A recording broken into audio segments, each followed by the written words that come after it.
Assalamualaikum warahmatullahi wabarakatuh. Bagaimana kabar kalian anak-anakku? Sehat? Alhamdulillah. Mudah-mudahan kita selalu mendapatkan perlindungan dari Allah Subhanahu wa taala. Amin ya rabbal alamin.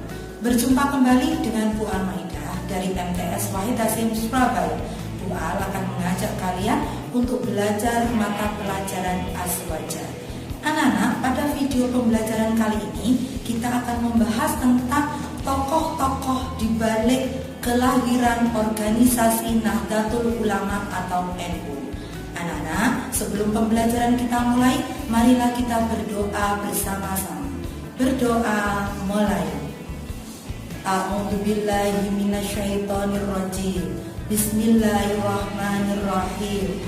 Raditu billahi robba wa bil islam dina wa bi muhammadin nabiyya wa rasula. Rabbi zidni ilma warzuqni fahma waj'alni minas sholihin. Oke anak-anak, kalian bisa menyaksikan video pembelajaran berikut ini.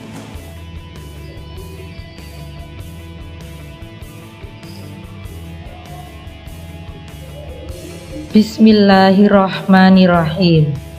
Anak-anakku semua, pada video pembelajaran kali ini kita akan membahas tokoh di balik kelahiran organisasi Nahdlatul Ulama atau NU. Materi ini merupakan materi Azwajah di kelas 7 semester ganjil yang akan disampaikan oleh Bu Al-Maidah SPDI. Anak-anak, ini adalah kompetensi inti pembelajaran kita. Sedangkan ini adalah kompetensi dasarnya.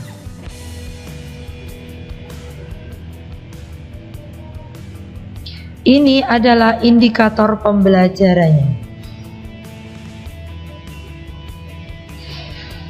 Sedangkan ini adalah tujuan pembelajarannya. Anak-anak, ayo ingat kembali. Pada tahun 1918 Masehi, terdapat kelompok pelajar yang dikomandani oleh Kiai Haji Abdul Wahab Hasbullah yang mendirikan sebuah organisasi yang bernama Tasfirul Afkar atau dikenal juga dengan sebutan Nahdlatul Fikri, kebangkitan pemikiran, sebagai wahana pendidikan sosial politik keagamaan kaum santri. Tasfirul Afkar selain tampil sebagai kelompok studi, juga menjadi kelompok pendidikan yang berkembang pesat dan dapat memiliki cabang di beberapa wilayah. Anak-anak, di samping itu adanya perkembangan politik di Timur Tengah yang terjadi di awal abad 20 Masehi ditandai dengan tampilnya tokoh-tokoh Islam penganut aliran Wahabi, yaitu berubahnya sistem pemerintahan golongan Wahabi di bawah kepemimpinan Raja Ibnu Saud. Ia melakukan gerakan-gerakan modernisasi Islam secara radikal terhadap tatanan keagamaan dan masyarakat Islam pada umumnya. Dengan demikian, muncullah kekhawatiran dari kalangan kaum Ahlussunnah wal Jamaah terhadap pemerintahan kaum Wahabi tersebut. Pada saat itulah anak-anak, kelompok diskusi Tasfirul Afkar yang dipimpin oleh Kiai Haji Abdul Wahab Hasbullah mempunyai inisiatif untuk mendirikan sebuah jami'iyah. Selanjutnya anak-anak, gagasan tersebut disampaikanlah kepada Hadratus Syekh Kiai Haji Hasyim As'ari. Akan tetapi beliau belum bisa menerimanya sebelum melakukan sholat istikharah memohon petunjuk dari Allah Subhanahu wa ta'ala. Benar saja anak-anakku, petunjuk dari Allah yang dimohonkan oleh Hadratus Syekh Kiai Haji Hasyim Asy'ari ternyata diterima oleh Kiai Haji Khalil, seorang ulama terkemuka di Bangkalan Madura yang juga guru Kiai Haji Hasyim dan Kiai Haji Abdul Wahab. Petunjuk itu berupa tongkat disertai ayat-ayat Al-Quran yang terdapat di dalam Quran Surat Toha ayat yang ke-17 sampai dengan 23 yang menceritakan tentang mukjizat Nabi Musa alaihi salam. Oleh Kiai Haji Khalil, petunjuk itu disampaikan kepada Kiai Haji Hasyim Asy'ari melalui perantara, yaitu Kiai Haji As'ad Syamsul Arifi. Dari ayat tersebut, Kiai Haji Hasyim menangkap isyarat bahwasanya gurunya tidak keberatan kalau ia dan teman-temannya mendirikan jamiah.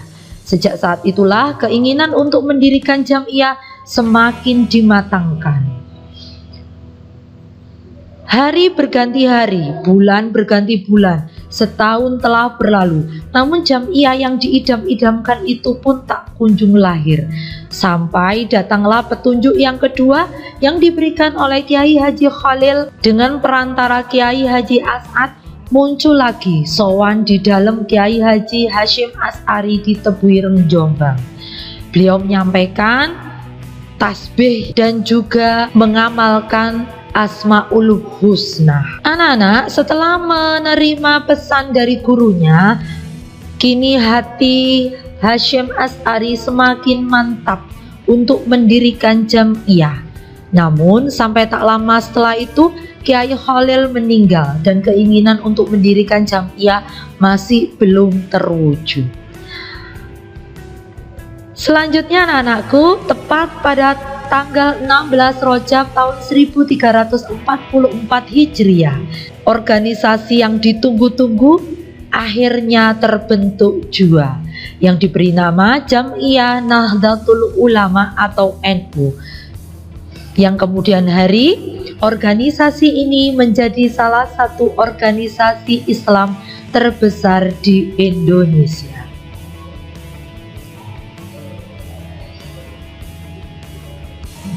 Proses kelahiran Nahdlatul Ulama tidak banyak terkait dengan perangkat resmi sebagaimana umumnya kelahiran sebuah organisasi, akan tetapi berdasarkan petunjuk dari Allah Subhanahu wa Ta'ala.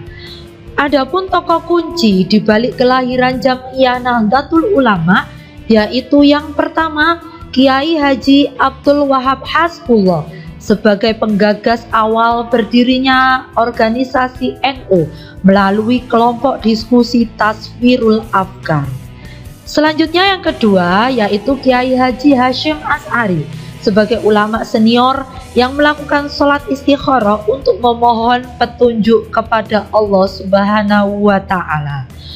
Selanjutnya tokoh yang ketiga yaitu Kiai Haji Khalil sebagai ulama yang menerima petunjuk langsung dari Allah Subhanahu wa Ta'ala dan disampaikannya kepada Kiai Haji Hasyim Asy'ari.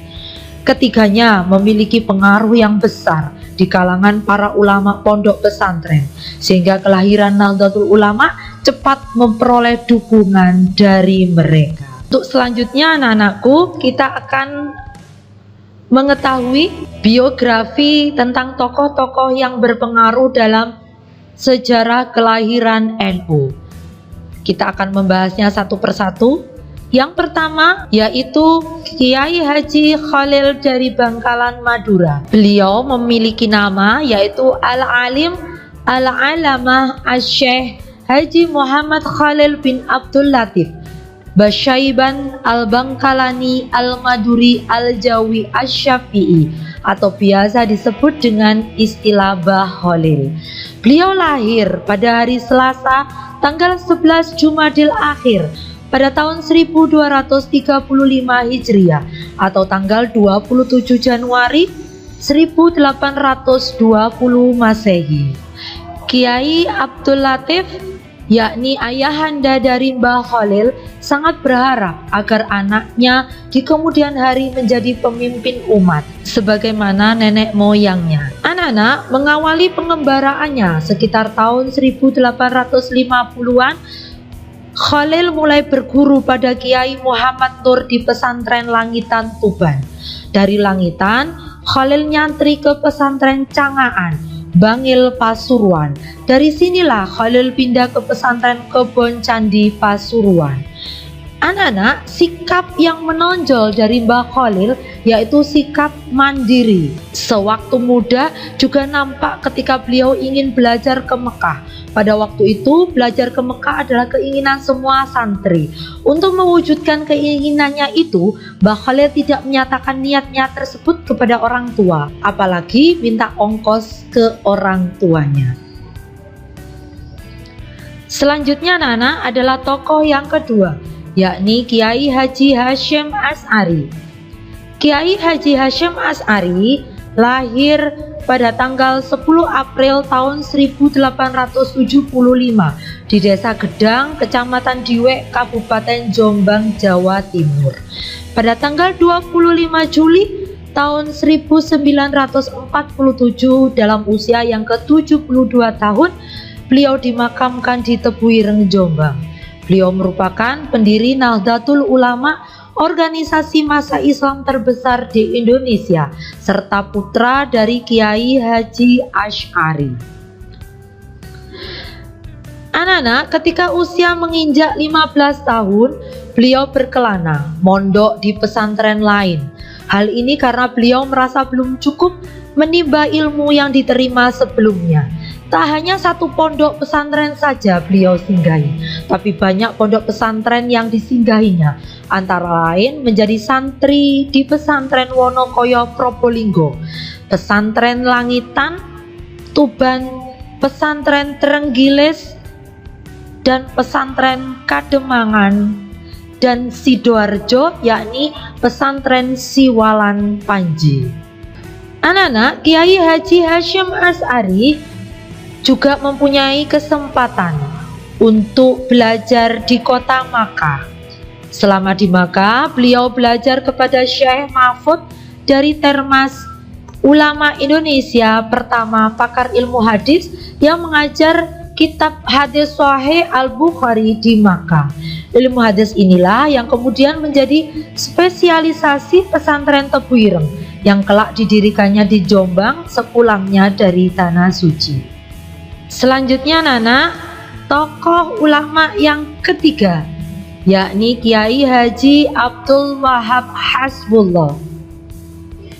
Kiai Haji Abdul Wahab Hasbullah dipanggil dengan Mbah Wahab, lahir di Jombang tanggal 31 Maret tahun 1888. Berasal dari keturunan Raja Brawijaya yang keempat dan bertemu dengan silsilah Kiai Haji Hasyim Asy'ari pada Kiai Abdus Salam atau Kiai Soikhah bin Abdul Jabbar bin Ahmad bin Pangeran Sumbu bin Pangeran Benowo bin Jaka Tingkir atau Mas Karebet bin Lembu Peteng bin Brawijaya yang kelima, Raja Majapahit yang ketujuh.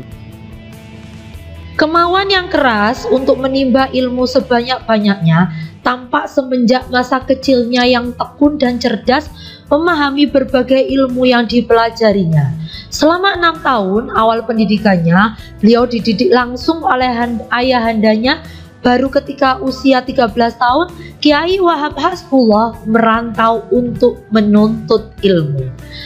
Adapun pendidikannya dihabiskan di pesantren, mulai dari pesantren Langitan Tuban, Mojosari, Nganjuk di bawah bimbingan Kiai Soleh, pesantren Cepoko, Tawang Sari Sepanjang, hingga pesantren Kademangan, Bangkalan, Madura, langsung berguru kepada Mbah Khalil. Kiai Khalil kemudian menganjurkannya belajar ke pesantren Tebuireng. Oke anak-anakku, patut bagi kita untuk selalu meneladani sikap dan tindak tanduk para ulama kita.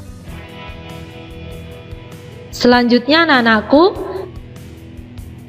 nilai keteladanan dari para ulama diantaranya adalah yang pertama, beliau memiliki semangat untuk menuntut ilmu hingga berpindah dari satu pesantren menuju ke pesantren berikutnya. hingga berguru ke kota Mekah. Selanjutnya anak-anakku, para ulama kita itu mencintai terhadap ilmu pengetahuan, sehingga apapun keilmuannya ingin sekali beliau untuk mempelajarinya. Sedangkan yang ketiga yakni ketekunan para ulama dalam mencari berbagai ilmu pengetahuan. Sedangkan yang keempat memiliki sikap kemandirian sehingga tidak merepotkan orang lain di sekitar mereka. Oke anak-anak, mudah-mudahan kita semua bisa meneladaninya. Anak-anakku, di bagian akhir tidak lupa Bu Al sampaikan latihan soal, kalian bisa menjawab di selembar kertas. Kemudian kalian berikan kepada wali kelas kalian masing-masing. Oke anak-anak, selamat mengerjakan. Bagaimana anak-anak? Setelah kalian menyaksikan video pembelajaran tadi, apakah kalian sudah bisa memahaminya? Alhamdulillah, mudah-mudahan kalian bisa memahami apa yang sudah kalian pelajari bersama. Anak-anak, mungkin itu saja yang bisa Bu Al sampaikan pada video pembelajaran kali ini. Mudah-mudahan kalian bisa mengambil manfaatnya. Untuk penutup, marilah kita berdoa bersama-sama. Berdoa mulai. A'udzubillahi minasyaitonirrajim. Bismillahirrahmanirrahim. Allahumma inni astaudiruka ma'alamtanihi fardudhu ilayya inda hajati wala tansanihi ya rabbal alamin. Akhirul kalam, wabillahi taufiq wal hidayah waridho wal inayah. Wassalamualaikum warahmatullahi wabarakatuh.